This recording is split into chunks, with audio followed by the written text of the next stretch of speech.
vamos elevar nosso pensamento a Deus, a Jesus.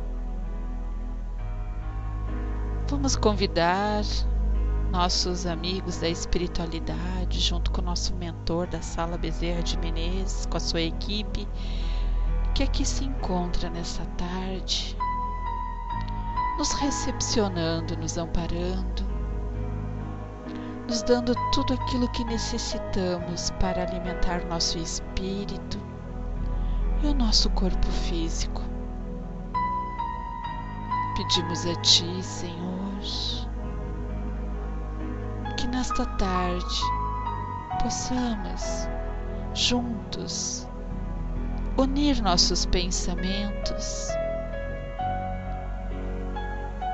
em forma de louvor, de amor, de compreensão para conosco, que possamos olhar dentro dos nossos corações, abrir esse porão para o universo e deixar que cada palavra, cada expressão amorosa da nossa irmã fraterna, nossa coordenadora, nossa amiga, nossa companheira, que sempre nos mostra o quanto somos capazes de vencer, de conquistar o amor. Então nós te convidamos, Senhor, para que Tu nos cubra com este Teu manto infinito de amor e que fluidos amorosos possam cair sobre os nossos lares, cair neste universo infinito, amparando a cada um que necessita deste nosso calor, que cada um receba a paz, a confiança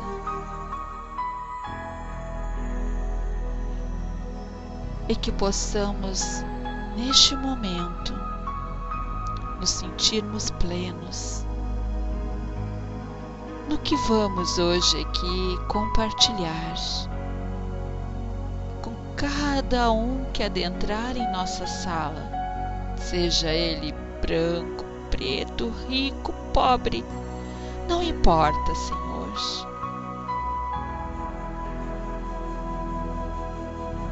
Importa sim o nosso sentimento, que tem que ser único e verdadeiro. Eu inicio a nossa tarde, depois desta prece, uma mensagem que nos diz na edificação da fé. Ninguém edificará o santuário da fé no coração sem associar-se com toda a alma naquilo que é de belo e de superior dentro da vida. Para alcançar, porém, a divina construção, não nos bastam os primores intelectuais, a eloquência preciosa, o êxtase contemplativo ou a desenvoltura dos cálculos no campo da inteligência. Grandes gênios do raciocínio são, por vezes, demônios da miséria e da morte.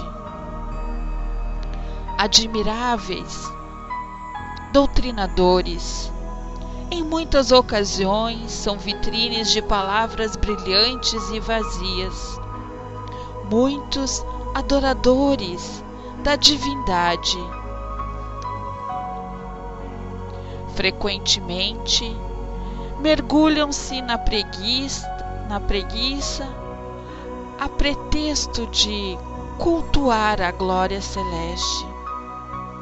Famosos matemáticos não raros são símbolos de sagacidade e exploração inferior. Amemo-nos o trabalho que a eterna sabedoria nos confiou, onde nos situamos, afeiçoando-nos à sua execução sempre mais nobre, cada dia, e seremos premiados pela grande compreensão matriz abençoada de toda confiança, de toda serenidade e de todo o engrandecimento do Espírito. Para penetrar os segredos da estatuária, o escultor repete os golpes do burril milhares de vezes. Para produzir o vaso de que se orgulhará em missão bem cumprida, o olheiro demora-se infinitamente ao contato da argila. Para expor as peças com que enriquecerá o conforto humano, o carpinteiro, de 1000 modos, recapitulará o aprimoramento do tronco bruto. Não te queixes, se a fé ainda te não coroa a razão. Consagra-te aos pequeninos sacrifícios da esfera de tuas diárias obrigações à frente dos outros. Cede de ti mesmo, exercita a bondade, inflama o otimismo por onde passes, planta a gentileza de teus sonhos, movimenta-te no ideal de sublimação que elegeste para o alvo do teu destino. Aprende a repetir para que te aperfeiçoes. Não vale fixar indefinidamente as estrelas, amaldiçoando as trevas que ainda nos cercam. Acendamos a vela humilde de nossa boa vontade no chão de nossa pobreza individual, para que as sombras terrestres diminuam e o esplendor solar sintonizar-te-á com a nossa flama singela. A tomada insignificante e o refletor da usina, quando ligada aos seus poderosos padrões de força. Confessemos Jesus em nossos atos de cada hora, renovando-nos com Ele e sofrendo felizes em seu roteiro de renunciação, auxiliando a todos e servindo cada vez mais em seu nome. E de inesperado reconheceremos nossa alma inundada por alegria indizível e por silenciosa luz, e que o trabalho de comunhão com a Mestre terá realizado em nós a sua obra gloriosa, e a fé perfeita e divina, por tesouro inalienável, brilhará conosco, definitivamente incorporada à nossa vida e ao nosso coração. Então, esta mensagem, ela nos diz tudo aquilo que precisamos dar sequência nessa tarde com a nossa irmã Silvia, aonde eu tenho a grande certeza que ela vai nos ensinar que a mudança é necessária e que o tempo é hoje, aqui e agora, e que a nossa fé, a nossa compreensão, o nosso amor, ele deve ser incansável.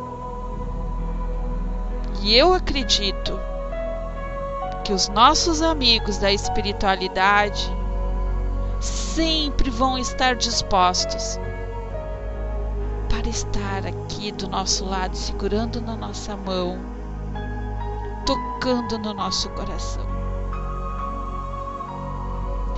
e permitindo que possamos abrir esse porão que existe dentro de nós e que cada um conhece. E eu convido a nossa irmã Sílvia, que ela possa cutucar com aquela chave que ela carrega consigo esse cadeado que muitas vezes trazemos ali trancado, e que ela possa dar início nessa tarde, esse trabalho que cada um de nós sempre sai dessa sala realizado. Eu desejo a todos muita paz e muita luz, e que Deus sempre possa nos iluminar o nosso caminho. Gostaria que tu levantasse a tua mãozinha, Sílvia, fraterna, descendo.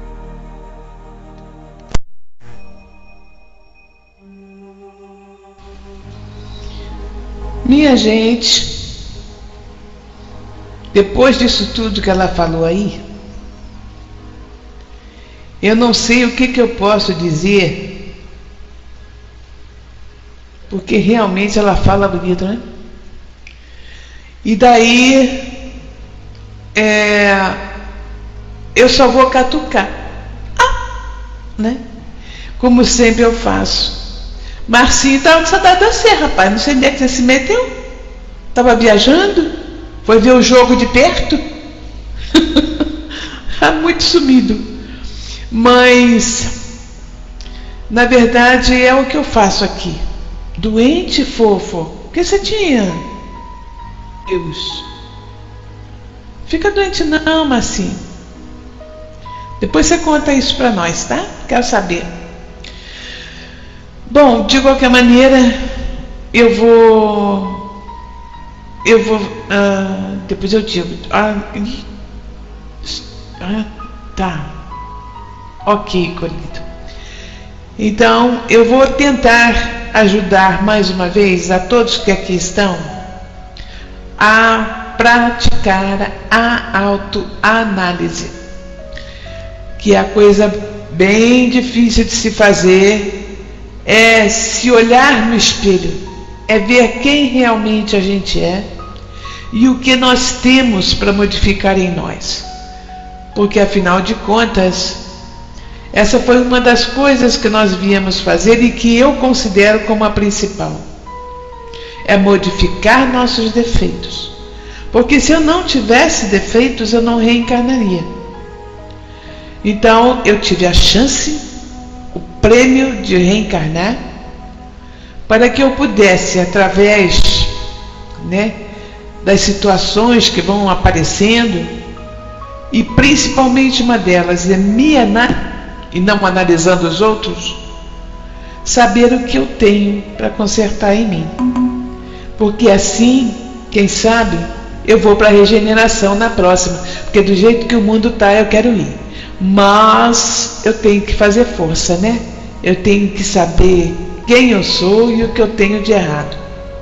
Então nós temos resistências às mudanças. Essa é uma grande verdade.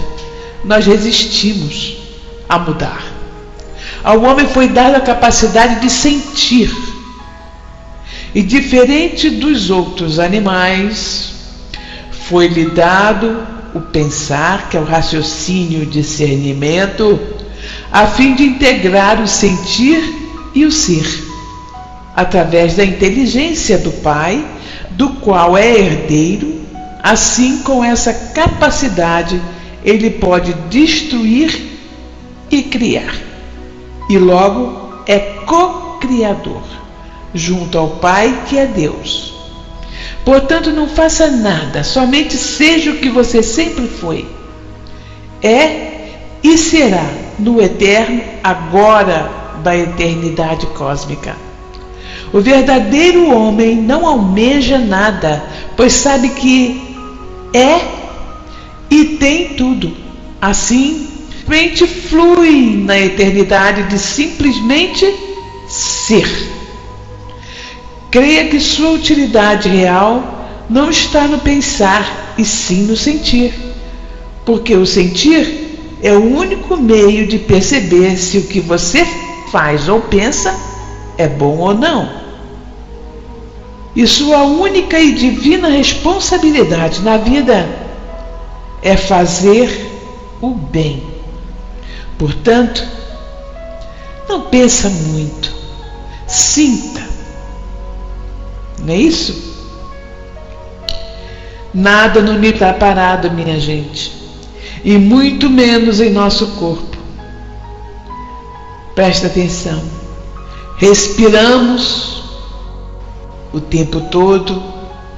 O nosso coração bate o tempo todo. Todos os órgãos de nosso corpo têm uma movimentação específica. E nem quando dormimos, isso para.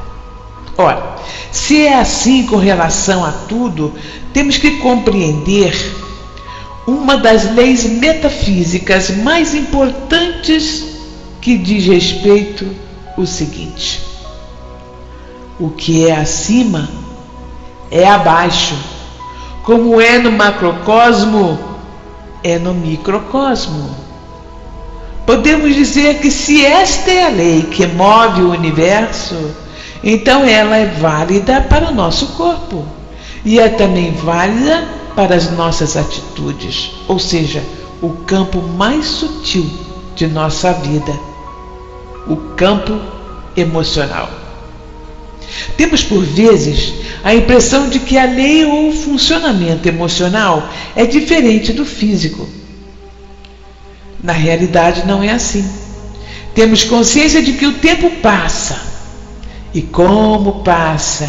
Os minutos passam, o dia passa rapidinho, a hora passa rapidinho, e no instantinho eu cheguei aos 58 anos. E é sempre um dia após o outro. Então, precisamos perceber que todos estamos aqui para cumprir uma espécie de missão.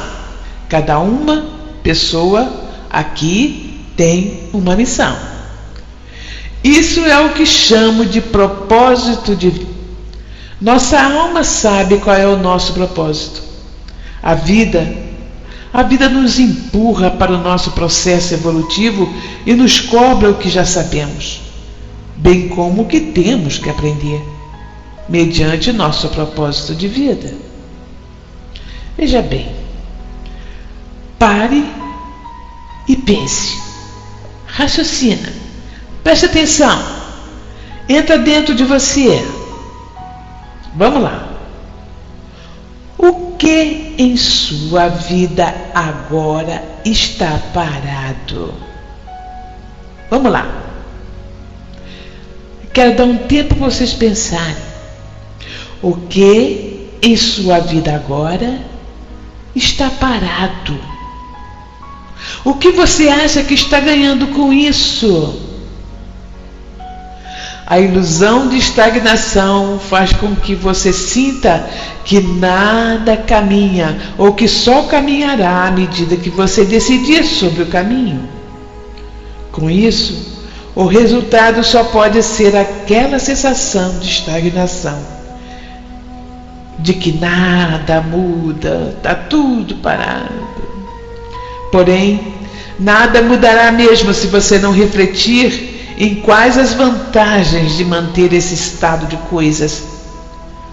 A vida não para, tudo se movimenta.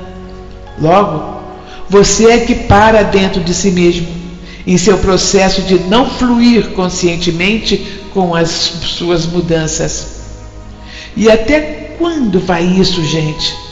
Até o momento em que a vida te empurrar? Meio que na marra, porque meio das coisas que você atrairá ao seu redor apenas para informá-lo que ou você vai ou você vai, sem muitas alternativas. E nesse momento a vida quer dizer: este é o seu momento. Sinta e assuma a responsabilidade por si mesmo. Cresça e amadureça. Normalmente o estagnar é uma defesa perante o medo do novo. Todos nós. Assim pergunte-se: Se algo mudasse, quais seriam os medos? Medo de novo? Do desconhecido? De errar? De fracassar? Das consequências? Olha quanto medo. Medo do novo? Do desconhecido? Medo de errar? De fracassar e das consequências. Responder a isso nos leva a uma outra resistência, que é a seguinte: você é um universo em movimento. A mudança significa fluir com essa realidade. A necessidade de confiar não é uma meta, porque é do ser eterno que existe em cada um de nós. E lembrar disso não é uma necessidade, mas é uma coisa presente na alma, que nos coloca que o movimento é efêmero e passa e muda a cada dia. Não acha que seria importante resgatar a realidade de sermos pela eternidade? Que tal somente dar espaço à sua alma, à sua essência, à sua luz? Só um pouco, pelo menos fazendo o seu melhor. Precisamos considerar que todos temos uma força atualizadora dentro de nós, que nos empurra em direção ao nosso crescimento. Uma coisa que todos nós sabemos, porque todos nós já passamos e porque todos nós já vimos. Um bebê tem um momento certo de desenvolver os dentes, de começar a engatinhar. E cada um engatinha de seu próprio jeito, que é igual para todo mundo, né? Mas cada um tem um jeito. A minha filha se arrastava no chão. O meu filho já engatinhava como gatinho mesmo. E o de balbuciar? Balbuciar as primeiras palavras. Enfim, esses processos acontecem não porque os pais querem ou controlam isso, mas só quando a natureza interna ditar o momento. Depois de crescidos, parece que perdemos essa natureza, porém não é verdade. Ela continua lá, o tempo todo.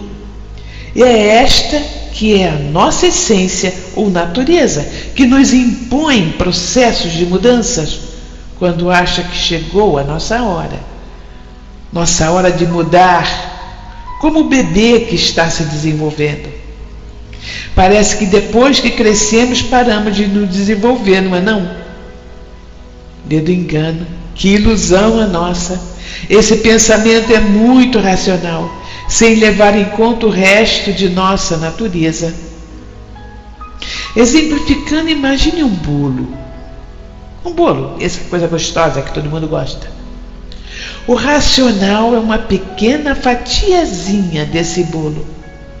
O resto é nossa essência, ou natureza verdadeira, consciente que inclui o próprio cosmo, já que estamos ligados ao todo, segundo a física quântica. E daí? Você pode perguntar. E daí? Pois é, já que continuamos a nos desenvolver a caminho da evolução, essa natureza atualizadora vai nos impulsionar para mudar, por meio dos avisos dos toques que chegam pelas sensações, doenças, sintomas, enfim, mal-estares diversos, certas sensações incômodas que nem discernimos direito, mas que estão lá dentro e crescem muito se não lhes damos atenção. Além do fato de termos que perceber que esta nossa natureza tem a força atualizadora que nos impulsiona a fim de realizarmos o nosso propósito de vida, Isso nos dá, como já citei anteriormente, a certeza de que temos e sempre teremos a prontidão para a reação necessária em toda e qualquer situação, uma vez que possuímos sentidos físicos que estão o tempo todo nos informando o que é melhor para nós. O que precisamos é ouvir, perceber os toques que a natureza nos dá. Este é que é o contato verdadeiro. Ouvir e perceber as mensagens. Elas são aquele alerta vermelho que nos informa o quanto estamos ou não no caminho certo ou essencial. Se você puder parar, refletir nisso e começar a confiar mais nessa força atualizadora aí dentro de sua natureza, você terá vencido a resistência à mudança. Aceitar as coisas como são e aceitar o que sentimos são grandes chaves para mudar, de forma fácil, por exemplo, em direção a um bom resultado. Por exemplo, uma dor o impele a procurar um médico, informando que algo não está lá muito bem em seu corpo. E também muito interessante entender o significado metafísico dessa dor ou mal-estar. Uma sensação pode nos informar o que estamos fazendo conosco. Da mesma forma que você só curará uma doença quando aceitá-la e tomar os medicamentos necessários.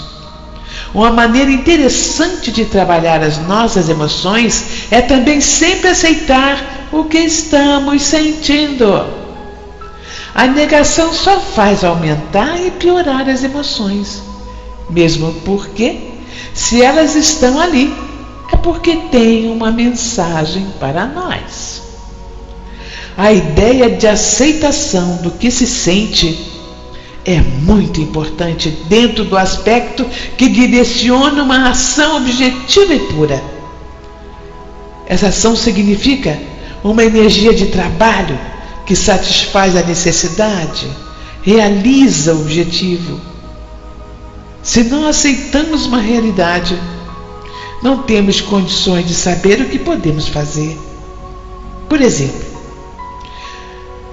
uma pessoa bate o carro e, por não aceitar isso, fica brabo ou fica o tempo todo nu, ou então ignora o fato. Essas atitudes apenas retardam a ação pura, que seria a partir da aceitação do fato de o carro estar avariado. Pensar e optar por uma ação que solucionaria o problema. Talvez as opções pudessem ser várias, como, por exemplo, vender o carro do jeito que está, ou mandar consertar, ou ficar com ele assim mesmo, né? Só vai ficar meio feiozinho, mas está andando, tá bom. Por um tempo, pelo menos, até ter dinheiro suficiente para mandar consertar ou comprar outro.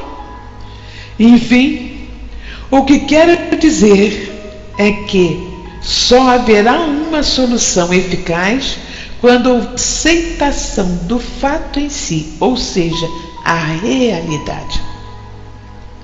Assim, voltando à manifestação da dor, isso quer dizer que algo que não vai bem.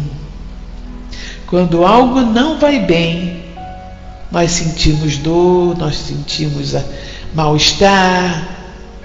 Digamos que é um pequeno sintoma, como uma pontada esporádica, né? De vez em quando dá uma pontada, não sei o que é isso, ai meu Deus, ai, acabei de ter uma pontada. Depois a dor vai aumentando e aparece durante um certo tempo por dia, e depois passa a doer o dia inteiro. Se a pessoa não prestar atenção, ela aumentará cada vez mais. E ao aumentar a intensidade, estará informando que há um problema real. Que a intensidade estará informando que há um problema muito sério. Chegará um momento em que, mesmo que não se queira dar atenção à dor, ela paralisará a pessoa. E esta terá que olhar a dor na marra. Quem já não ouviu dizer assim? Se não for pelo amor, vai pela dor, né? Nós temos muito isso na nossa filosofia. Nós crescemos ou pelo amor ou pela dor, não é não? Isso nós já ouvimos dezenas de vezes. Mas será que entendemos o seu real significado? Só quando aceitarmos o fato de que está doente é que iremos ao médico ou procuraremos ajuda para entender o que está acontecendo. E se é assim que funciona para o físico, também é nos aspectos mais sutis da nossa vida, ou seja, nossas emoções. É também importante aceitar as pessoas como elas são. Vou repetir. É também importante aceitar as pessoas como elas são, já que cada um tem o seu próprio histórico emocional e não controlamos isso. Vocês que são casadinhos, vocês que têm um amorzinho do lado, vocês que estão juntos de alguma forma, ninguém controla ninguém. Ninguém muda ninguém. Só a pessoa muda se achar que deve mudar. Você pode sim dar os conselhos, conversar com ela a respeito do que está acontecendo, mas se ela não aceitar, ela não muda. Logo, ninguém modifica ninguém. Aceitar alguém como é lhe dá a condição de se perguntar o que quer e pode fazer, sem se submeter ou ficar acomodado. Que pense bem, assim como você tem e deve aceitar as pessoas como elas são, você quer ser aceito do jeito que você é. Isso não é uma verdade? Você tem a sua personalidade, sua visão de vida, né? Sua forma de sentir, né? Que pode não agradar ao outro, né? Mas você não gostaria que ninguém te mudasse, mesmo porque ninguém vai conseguir te mudar. Mas vai ficar contrariado a seu lado porque você não é do jeito que ela quer.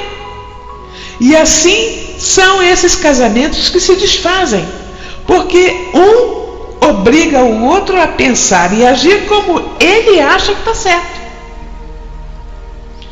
E quem é que está certo? A verdade está com quem, minha gente?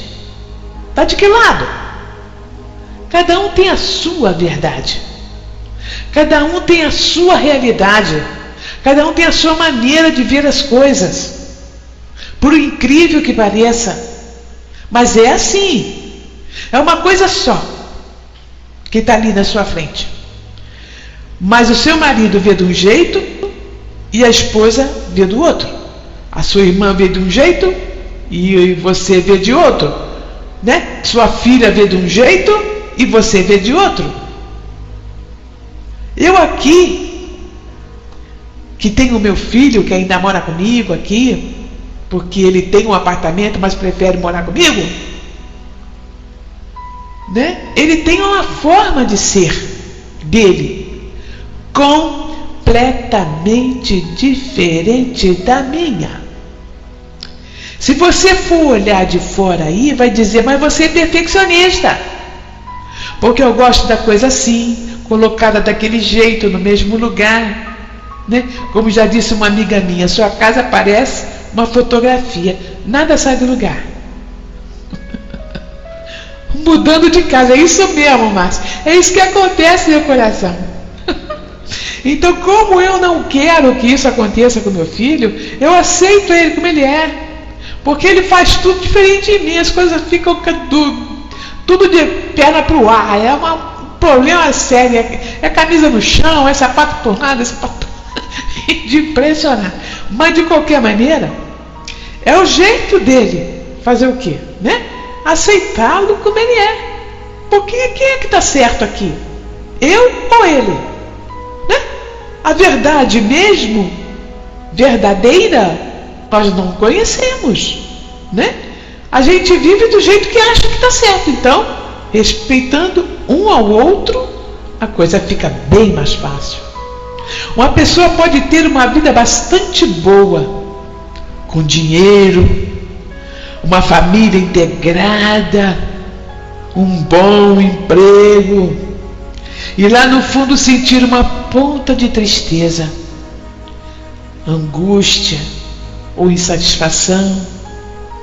Aí a pessoa diz assim: ah, isso é absurdo, eu não deveria me sentir assim, eu tenho tudo, gente, está tudo bem, como é que pode eu me sentir desse jeito? Alguém se encontrou com isso? Tendo tudo materialmente e emocionalmente não estar bem? Alguém se encontrou com isso? O vazio. Muito bem. Pois é. Pode estar tudo bem no sentido material, porém a sensação poderia indicar um toque na alma, lembrando que a pessoa em questão está longe de sua meta espiritual. Longe de sua meta espiritual. Não vamos esquecer que estamos aqui para definir uma meta espiritual, certo? Ou ainda pode ser um toque alertando para algum tipo de atitude que a pessoa está gerando internamente e com isso causando uma autoagressão ou descaso. É importante entender que tudo que sentimos tem a ver com nossa postura mental e crenças, isto é, a linha de pensamentos que temos. A linha de trabalho que proponho é sempre esta: aceitar o que sentimos, assumir a responsabilidade por estar com isso. Por exemplo, uma pessoa diz: puxa, como estou cansada, fala sério. Assumir a responsabilidade é se perguntar: por que será que eu estou me cansando? Como é que estou me cansando? Por que será? E analisar esta linha. Porque você pode estar se cansando por um problema físico, mas esse cansaço pode vir a ser um problema do seu organismo, do seu coração, de que alguma coisa está circulando e você não está bem, né? Então não é só o cansaço. Falaram sobre isso segunda-feira? Legal. O que é, gente? Eu estou repetindo. Isso que acabei de escrever, de descrever aqui, parece tão difícil, não é? Porém, o simples fato de aceitar já dilui um pouco a intensidade do que se sente, porque estamos nos dando atenção, estamos prestando atenção em nós. Quanto a assumir a responsabilidade, isso é essencial, pois nos torna conscientes de nossas atitudes para conosco. Por exemplo, uma das linhas que utilizo dentro do meu trabalho é de Gestalt, uma linha de atuação criada por por Fritz. Na Gestalt, costumamos usar uma técnica chamada de diálogo com o sintoma. Diálogo com o sintoma. O que eu vou passar para vocês agora é uma coisa que eu faço no meu consultório e que dá muito certo. Parece engraçado, mas você conversar com o seu sintoma é uma coisa muito interessante. Tomando, por exemplo, uma dor de cabeça. Proponho que o cliente empreste uma voz para o sintoma, que é a dor de cabeça. E o que acontece é mais ou menos o seguinte. Vamos lá. Voz da dor. Eu estou doendo. Estou sendo pressionada. Estou latejando como se houvesse um martelo batendo em mim. Ai. Aí o cliente.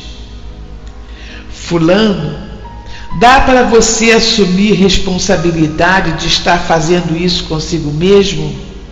Quer dizer, eu falando para o cliente. Fulano, dá para você assumir a responsabilidade de estar fazendo isso consigo mesmo? Como é que você está se pressionando ou o que você está se cobrando? Como é que você está se batendo como um martelo? Isso eu faço essa pergunta ao cliente que a voz falou isso tudo aqui. Aí o cliente vai e me responde. Estou batendo na mesma tecla. Não aceito essa determinada situação e estou me cobrando resolver isso. Aí eu falo com ela. Você tem consciência do seu limite nessa situação? Aí ela fala comigo. É. E eu sei que não posso resolver, porque não depende de mim. Mas não estou aceitando o meu limite. E com isso me bato como um martelo. Então ela está assim, se acabando, se chateando, sentindo dores, porque não depende dela resolver. E ela não aceita esse limite. Veja o que é interessante. Quando o cliente ouve a colocação de sua dor, ele começa a tomar consciência de que tipo de atitude está tendo para gerar aquela dor. Porque se aquela dor está existindo, é porque nós estamos fazendo alguma coisa para que aquela dor aconteça. Porque a dor é efeito, não causa. Então você faz alguma coisa na sua vida, dentro de você, com o seu corpo, lá o que seja, que vai causar aquela dor, né? No caso citado acima, a pessoa já tinha consciência de seu limite para resolver uma situação. Só que justamente por não aceitar isso, por não aceitar o limite e continuar a se cobrar, continua se cobrando, acabou gerando a dor. Então, quanta gente aqui não faz isso? Quanta gente não está aqui se cobrando de coisas e coisas e coisas e coisas que muitas das vezes você não pode resolver. Não é não? Muitas das vezes você não tem condições de chegar lá. Quanta coisa você se cobra para que você não tenha a necessidade, né, de você querer ser outra pessoa, de você querer ser igual ao vizinho, de você querer ser igual a sua amiga, de você ser igual aquela outra moça lá, que não tem barriga, que não é gorda, que é uma pessoa que pode vestir qualquer roupa, que olha como ela é elegante, olha como ela anda daquele jeito, e você vive cobrando coisas. Você não está em você fazer, você é outra pessoa. Você age de outro jeito, você é de outra forma, gente. Então, se você não chega a essa conclusão, você vai sofrer. Vai sofrer muito, porque você nunca vai ser a outra pessoa. Está dando para entender? Assim, com certeza, percebemos que a vida precisa chamar a nossa atenção para nossas posturas incorretas. E vai ser sempre por meio da dor do sofrimento, do não dormir de noite, da depressão, que é outro assunto que eu vou colocar aqui, porque eu estou recebendo muita gente deprimida, tá? Da depressão, da ansiedade, que é outro problema. Então tem muita gente com esses tipos de problema que estão baseados nisso, de você não aceitar você como você é, você querer ser diferente, você achar que como a outra pessoa é o que você gostaria de ser. Isso tem de monte, gente, de monte. As pessoas quererem ser como aquela pessoa, mas isso tem demais, né? Se nos sentimos bem, se tudo está tranquilo e confortável, a mensagem é: este é o caminho. E o caminho é esse que eu estou colocando. Para nos informar que estamos no caminho errado, a natureza utiliza a linguagem cômodo, desconforto e dor. Sempre digo que quando o desconforto é no físico, rapidamente nos livramos dele. Quando é no físico, porque esse que eu acabei de colocar é no emocional, né? Naquele sentimento que a gente vive. Por exemplo, ninguém anda com uma pedra no sapato ou senta em cima de taxinhas. Tô certa? Assim, por vontade própria. Você anda com pedra no sapato? Ou senta em cima de taxinhas? Não, né? Porém, no campo emocional, muitas vezes nos seguramos em condições altamente desconfortáveis, de péssima qualidade, por causa do nosso medo a uma atitude. Isso, aos olhos do universo, é irresponsabilidade, uma vez que, se temos capacidade de atuar no nível físico, também o temos para atuar no nível emocional. A capacidade de reação e opção é a mesma.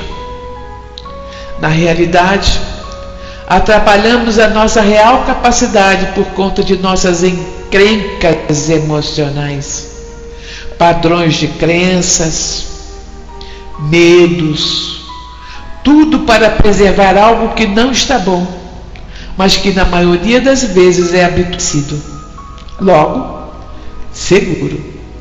Assim, voltando ao conceito de resistência, concluímos que não aceitar a realidade como é atrapalhada, retarda e impede o processo de mudança. Oh, gente! Enquanto não aceitamos, por exemplo, que uma situação não é boa, sem ficarmos delirando, questionando, querendo achar um culpado, muitas das vezes tem isso, ficamos reclamando, achando que aquilo que está acontecendo com a gente é culpa de alguém ou de situações, né? Não será feito nada em direção à solução. Ou seja, a mudança desse tal estado de insatisfação, doença, enfim, qualquer coisa que definitivamente não está bem ou gerando um bem. Aquilo que você não criou, que não pode modificar ou controlar, precisa ser aceito para dar espaço à reflexão do que realmente você pode e quer fazer, apesar de as coisas serem como são. Aceite a si mesmo. Ame a si mesmo. Autoestima.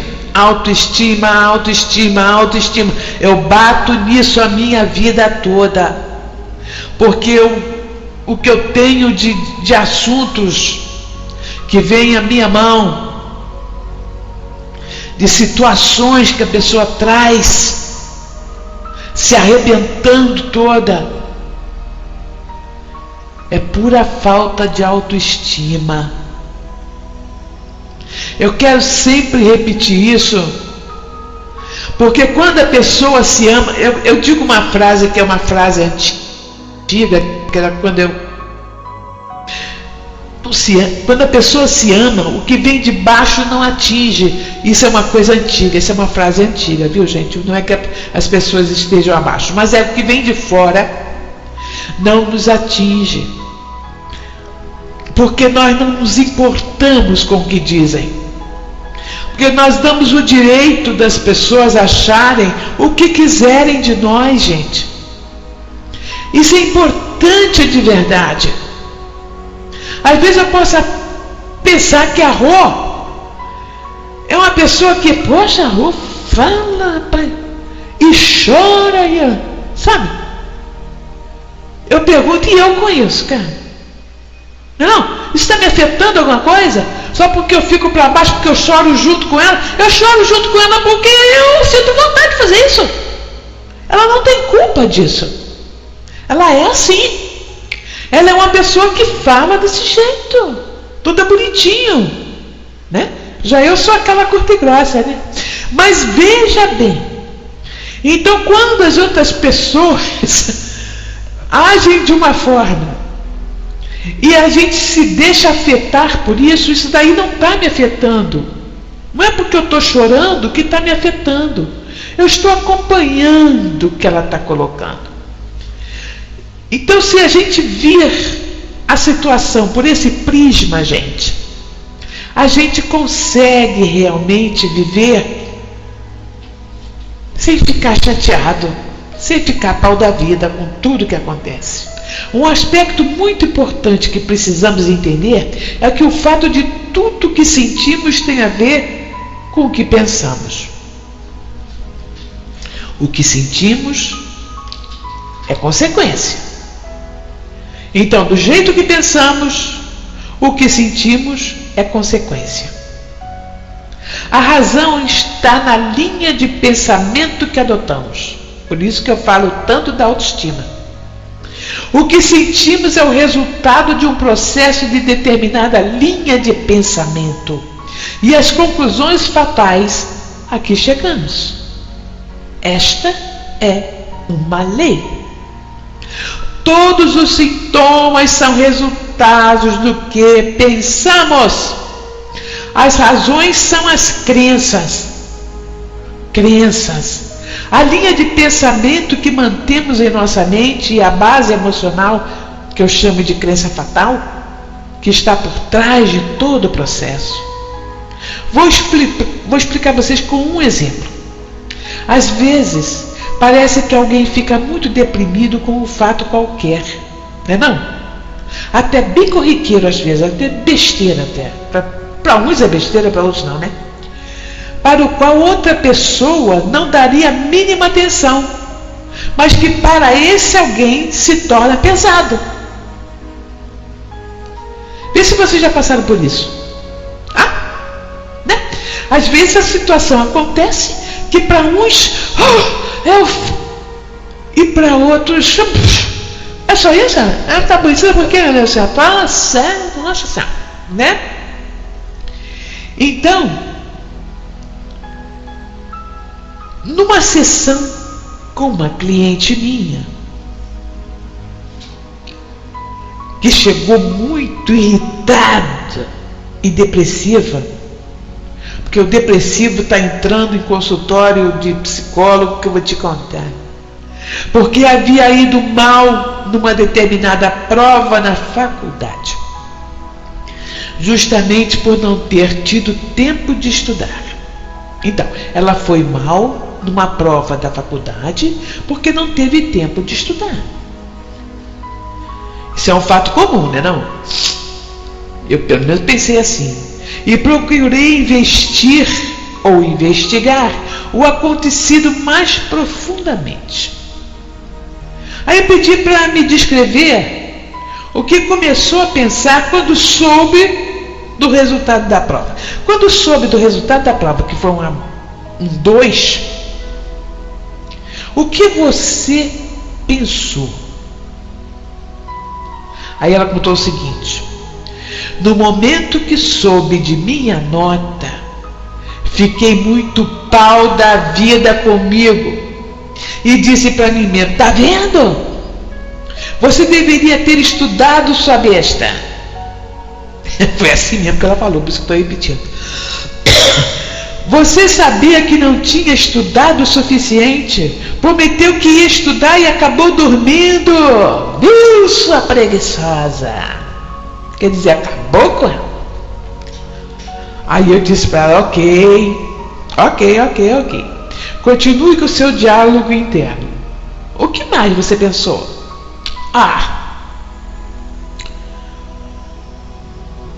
Eu respondi que, puxa, eu estava cansada e com sono. Não foi de propósito. A Hablador disse: pois é.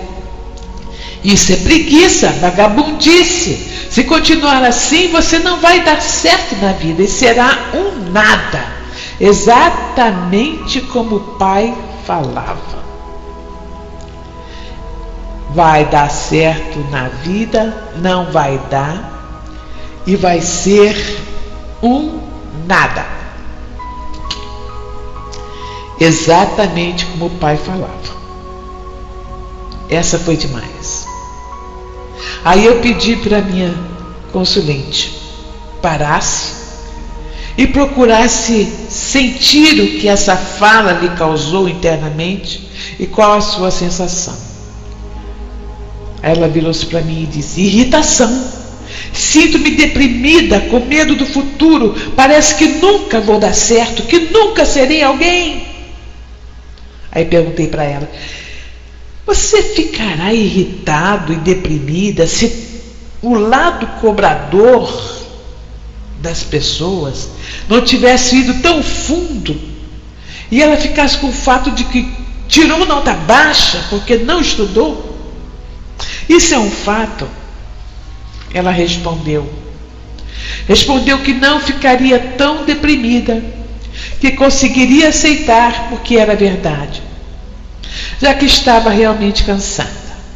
Então, vimos aqui que a irritação e a depressão não foram exatamente por causa da nota da prova. A nota baixa foi em função de não ter estudado e ter dormido porque estava cansada. Tudo plenamente justificado e aceito. O que causou a emoção de irritação e depressão foi a conclusão fatal a que chegou. Preste atenção. Nunca vou dar certo na vida. Sou um nada como o meu pai falava. Um nada que traz à tona exatamente o seu âmago problemático emocional, que era a sensação de não se sentir bom o suficiente, de ser um nada. Crença esta que traz desde a infância, muito em função da postura do pai para com ela. E aqui quero lembrar que essa minha cliente não é vítima.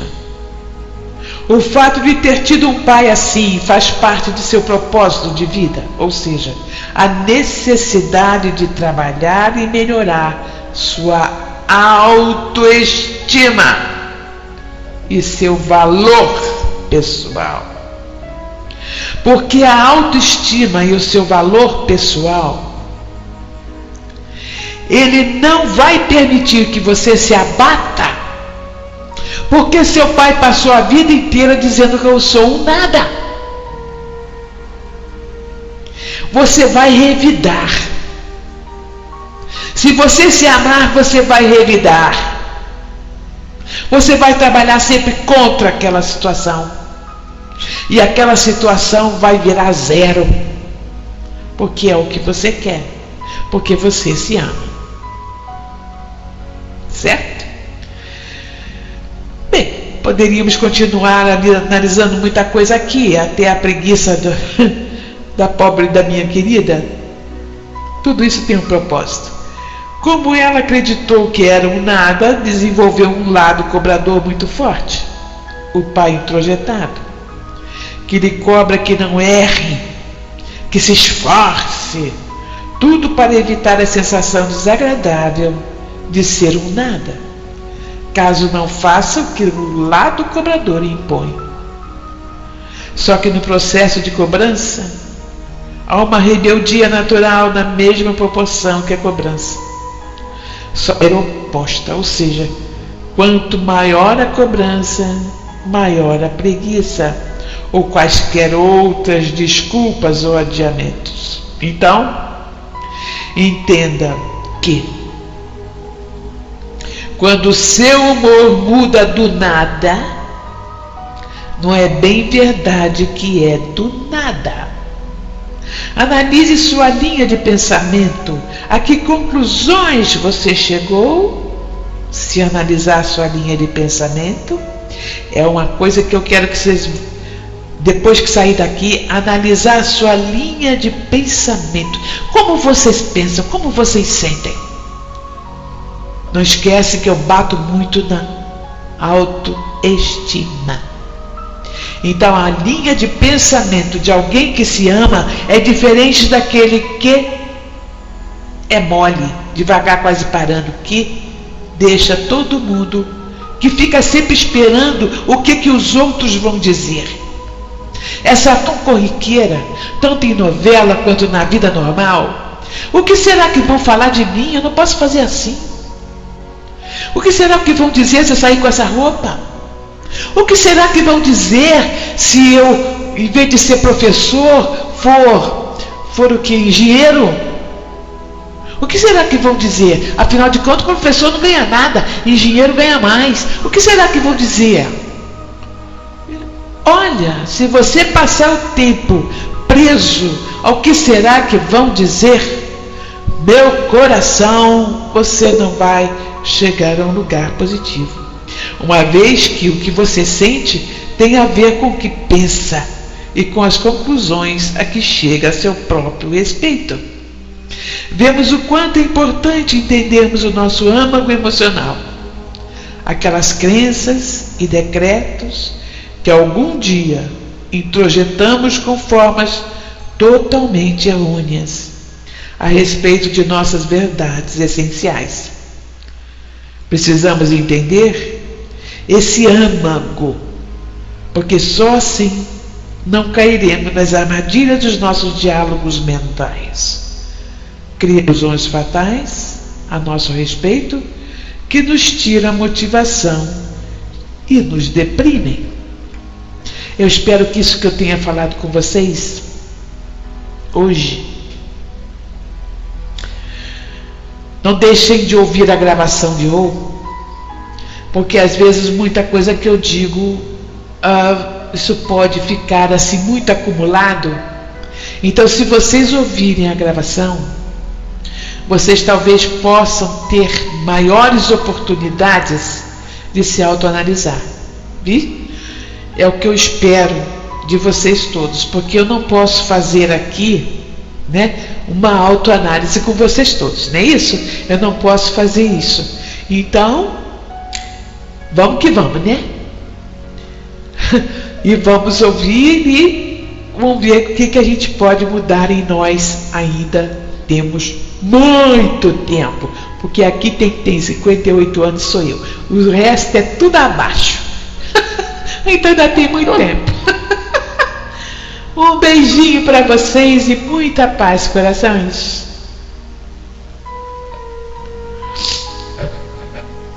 Eita, não saiu.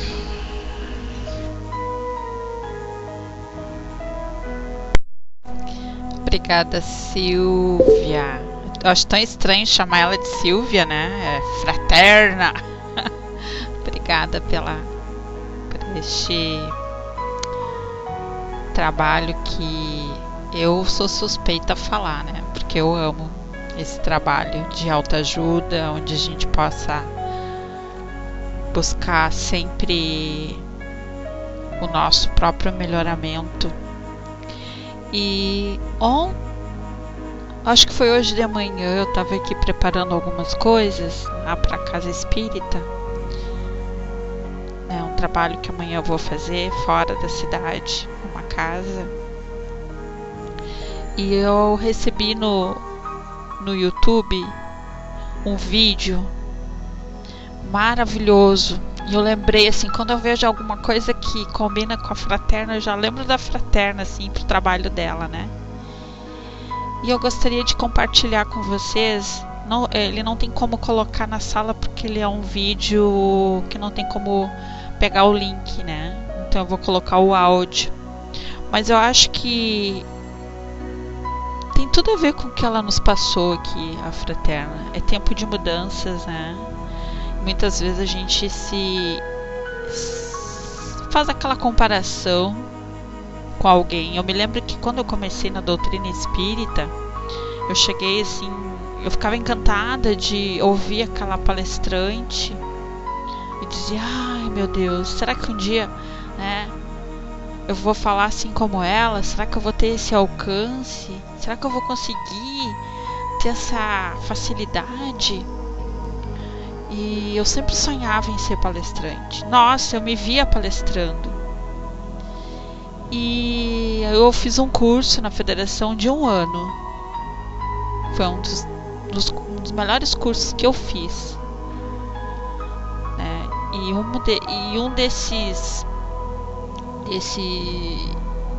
Dessa oportunidade no curso foi se autoavaliar, se conhecer a si mesmo. Primeiro, se amar. E tem que gostar daquilo que faz. Porque no momento que a gente gosta daquilo que faz, não importa. Pode ser a coisa mais simples. A gente vai fazer bem feito e com amor. É como eu digo, né? Às vezes eu digo assim: nossa, eu consigo fazer uma sopa só com pé de galinha. Mas por quê? Às vezes a minha mãe me diz assim: como é que tu consegue fazer milagre? A tua sopa tu bota uma coisinha, mas tu consegue, nossa, ser saborosa. Mas por quê? A gente tem que amar naquilo que faz. Tu pode estar tomando sopa de pedra, mas se tiver amor naquela sopa, tu nem vai sentir que tem pedra. Tu vai dizer: o que tu colocou nessa sopa de tão gostosa? Então, o amor é fundamental em tudo. Em estarmos aqui nessa sala, em sermos cordiais, em tirar proveito desta oportunidade que é dada a cada um de nós, pela dedicação de cada expositor que vem na sala e fica aqui conosco às vezes 1 hora e pouca, nos passando, porque a Frater, ela se dedicou, ela buscou, ela se prepara, ela se entrega, né? É pouco, né, embaixador? 1 hora é pouco, mas esse pouco faz a gente também pensar. E eu convido aqui vocês para que a gente possa encerrar e refletindo mais ainda no que ela falou e no que eu vou compartilhar aqui com vocês. É uma história verídica, não é uma história, um conto. É algo real. E é uma reflexão, né, que vale a pena a gente escutar para que a gente possa refletir juntos. E eu vou colocar aqui, depois a gente volta mais um pouquinho. E já vamos entrar nas vibrações depois, que vai ser a nossa irmã Sil, que vai nos dar esse prazer. Vão já ouvindo aqui essa reflexão, colocando a sua aguinha, água, para que ela possa ser fluidificada depois. Aquietando aí nas cadeirinhas, né? Se harmonizando. Então vamos lá, vamos ouvir esse relato aqui. Na hora eu escutava meus pais dizerem: ih, dessa vez essa menina vai. A menina está aqui com 85 anos e não sei quando é que eu vou ainda. Lá em Belo Horizonte, onde eu nasci, nessa ocasião a única aleijada que nós conhecíamos era eu. Eu achei que Deus confiara em mim para alguma coisa. E essa certeza não me deixou acreditar nas 3 frases que eu mais escuto na vida. Você não pode. Se você não fosse assim, quando você melhorar? Se eu quisesse, eu não faria nada na vida. Ninguém ia me cobrar. Eu não podia. Se eu não fosse assim, eu sou assim. Quando melhorar, nunca melhorei. Cada vez eu estou pior. Essa garra me fez com que eu não acreditasse na minha mãe, quando ela dizia que eu jamais me casaria. Minha filha, que rapaz vai te namorar com essas pernas tortas? Que marido vai querer uma esposa aleijada? Mas logo em seguida chegaram cartas dos médicos que me acompanhavam e meu pai me mostrou uma das cartas. Imagina, o coração dela é grande do lado direito, a coluna em forma de interrogação, a bacia toda torta, a perna direita não tem musculatura para baixo, a esquerda para cima. Se tentar ter filho, vai morrer no parto. E eu casei com o Paulo, fomos casados 56 anos. E 6 milagres aconteceram. 6 filhos nasceram. Nasceu o Paulo Elísio Lingote, que faria agora 67 anos. Faria. Ele faleceu há 7 anos atrás. Nasceu a Melina, a Virgínia Helena, que eu perdi 10 dias depois que eu completei 21 anos. Eu perdi minha filha Virgínia Helena. Nasceu o Luiz Alberto, nasceu a Virgínia Tereza, que me deu problema. E apesar dos médicos terem dito que eu jamais poderia ter filhos, 10 anos depois eu tive um temporão. Tenho 9 netos e 8 bisnetos. O Paulo morreu em 40 minutos. Ele acordou de madrugada e me disse: Virgínia, eu estou passando mal, eu vou morrer.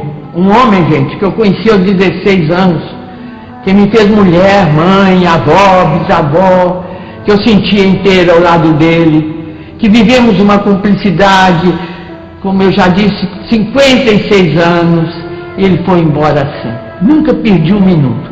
Se foi difícil, eu colava fé e esperança. O que é fé?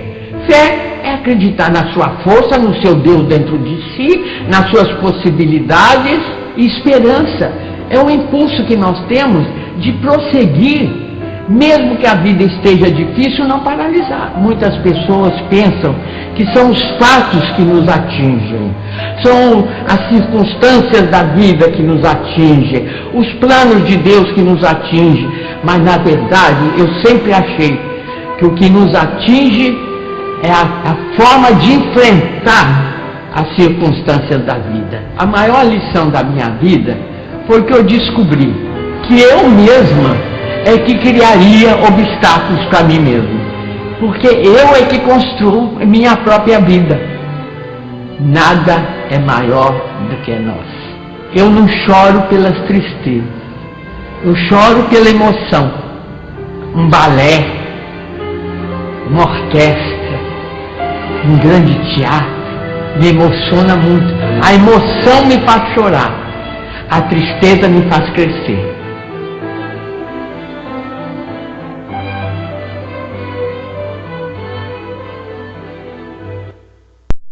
Então eu gostaria de complementar aqui dizendo que Emmanuel nos afirma de forma categórica que a vontade é um impacto determinante no ser.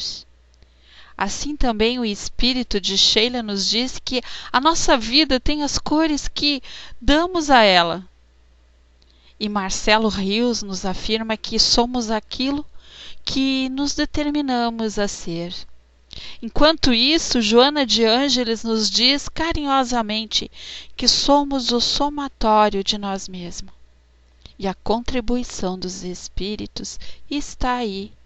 Temos e que acreditar e trabalhar, pois felicidade não cai do céu. Ser feliz é uma tarefa pessoal e intransferível, requerendo esforço próprio e muita determinação.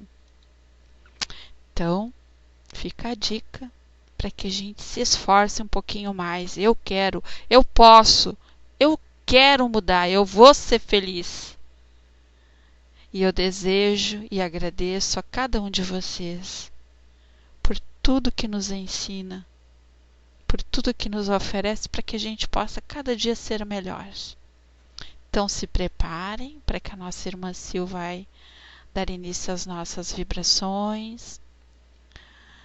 Coloque as suas águas, serenem o coração e a mente, colocando os nomes daqueles que necessitam também das nossas vibrações.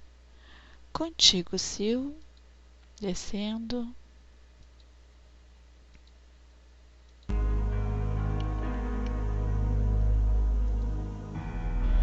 Olá, boa tarde a todos novamente.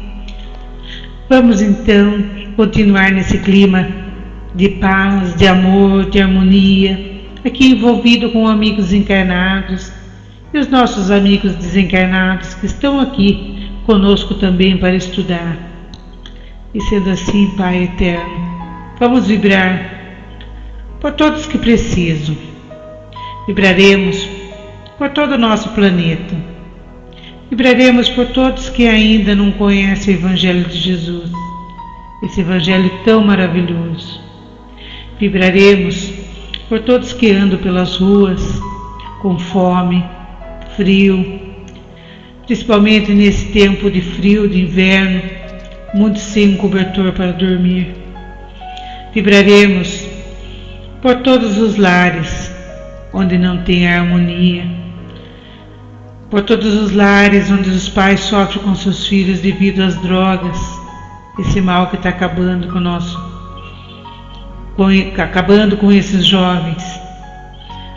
Vibraremos por todas as mães, que elas possam ter pulso firme com esses filhos revoltados, filhos envolvidos com drogas, filhos envolvidos na bebida, que todos possam receber essas vibrações de paz, de amor, de carinho. Vibraremos também por todos que estão nos hospitais, por todos que estão nas UTIs, por todos que estão aguardando uma consulta, um resultado de exame, por todos que perderam seu emprego e andam angustiados à procura de outro, por todos que ainda não conseguem ver Deus como nosso Pai e ficam sofrendo, pedindo auxílio, mas sem ainda ter aquela fé.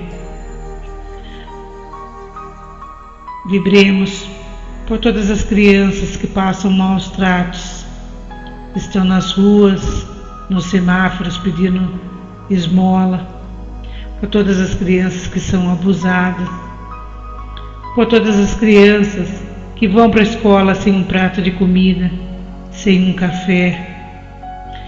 E vibraremos, Pai, por todos que sofrem com depressão.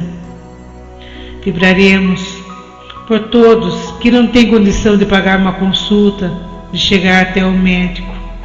Então que eles possam receber esse bálsamo do alívio, da cura, da compreensão. E sendo assim, espiritualidade amiga, espírito de luz, que possa nesse momento fluidificar as nossas águas, contidas em nossos copos, em nossas garrafinhas e até mesmo em nossos filtros, trazendo do laboratório divino esse remédio que aqui na Terra não temos, que esses fluidos possam chegar até as nossas águas como uma chuva de prata, energizando-a, fluidificando-a, que conforme a nossa necessidade e o nosso merecimento, ao tomarmos com fé dessa água, possamos sentir a diferença. Abençoa, Pai, cada componente dessa sala, meus amigos encarnados e também os desencarnados que estão conosco. Abençoa nossos amigos que por algum motivo não puderam estar conosco nessa tarde, mas que com certeza estão conosco em sintonia. Permaneça conosco, Pai, que possamos sempre estar unidos nessa fé, nessa união e sempre estar unidos para estudar essa doutrina maravilhosa. Permaneça conosco hoje e sempre. Que assim seja, graças a Deus. Então, um ótimo final de tarde a todos. Fiquem todos com Deus e com Jesus. E um beijo no coração de cada um de vocês. Passando, Rô. Obrigada. Então vamos continuar serenando o nosso coração e a nossa mente. E vamos encerrar as nossas atividades agradecendo a Deus, a Jesus e aos mentores que aqui se encontram, nos contribuindo com seus fluidos amorosos. E eu compartilho com todos daqui da sala a oração do nosso Pai Maior, e que esta oração ela possa nos dar toda a leveza que necessitamos, a compreensão, a paz e o amor. Pai nosso, Pai que estás em toda parte, santificado seja o teu nome no louvor de todas as criaturas. Venha a nós o teu reino de amor e sabedoria. Seja feita a tua vontade acima dos nossos desejos, tanto na terra como nos círculos espirituais. O pão nosso do corpo, da mente, dá-nos hoje. Perdoa as nossas dívidas, ensinando-nos a perdoar nossos devedores, nos a perdoar nossos dia a dia que muitas vezes sentimos a dificuldade de nos perdoar a nós mesmos. Nos ajude, Pai, esquecer de todo o mal. Não permitas que venhamos a cair sobre os golpes da tentação de nossa própria inferioridade. Livrai-nos do mal que ainda reside em nós mesmos, porque só em Ti brilha a luz eterna do reino e do poder, da glória e da paz, da justiça e do amor para sempre. Que assim seja, graças a Deus. Vamos respirar bem fundo. Mais uma vez, tomar a nossa aguinha fluidificada. Vamos nos sentir neste momento tranquilos e serenos. Obrigada pela presença, Sil, Fraterna, Embaixador, Regina, Arcanjo, Ligeirino, Márcio, Dulce, Angelina, Consciência, Eternidade, Pati, Marcele, Catinha, Márcia, Empório, Leonardo, Liana e a todos esses amigos que aqui se encontram, encarnados e desencarnados, sempre buscando junto conosco o amor, a compreensão, a tolerância e o esclarecimento sempre. Muito obrigada. Paz e luz. Lembrando que estaremos aqui segunda-feira novamente